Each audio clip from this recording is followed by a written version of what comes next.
చిన్న పెద్ద అనే తేడా లేకుండా ప్రతి ఒక్కరిలో గుండెపోటు సమస్య తలెత్తుతోంది. అయితే దీనిపై శాస్త్రవేత్తలు పరిశోధనల అనంతరం హార్ట్ ఫెయిల్యూర్ ముప్పును 5 ఏళ్ల ముందే ఖచ్చితత్వంతో గుర్తించొచ్చని భారత సంతతి బ్రిటన్ సైంటిస్టుల బృందం కనుగొంది.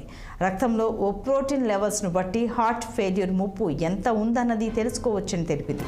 యూనివర్సిటీ ఆఫ్ ఆక్స్ఫర్డ్ రీసెర్చర్లతో పాటు university of Glasgow professor Pradeep Jhund ఈ మేరకు 800 మంది వాలంటీర్లపై 10 ఏళ్ల పాటు స్టడీ చేశారు.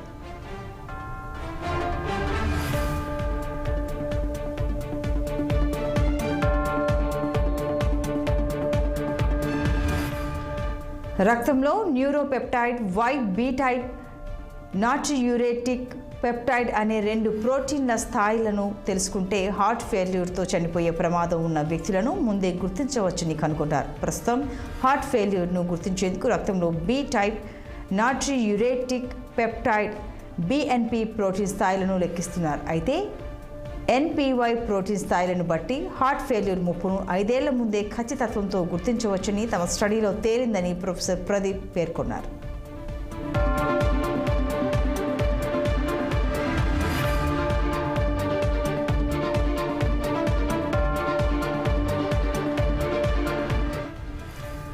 గుండెకు రక్తాన్ని పంప్ చేసే శక్తి తగ్గిపోయినప్పుడు దానిపై విపరీతమైన ఒత్తిడి పడుతుందని, ఫలితంగా గుండె కండరాల్లోని నాడులు ఎన్పివై ప్రోటీన్ను రిలీజ్ చేస్తాయన్నారు. దీనివల్ల గుండె లయ తప్పడంతో పాటు రక్తనాళాలు కుంచుకుపోయి హార్ట్ ఫెయిల్యూర్తో మరణించే ప్రమాదం పెరుగుతుందన్నారు.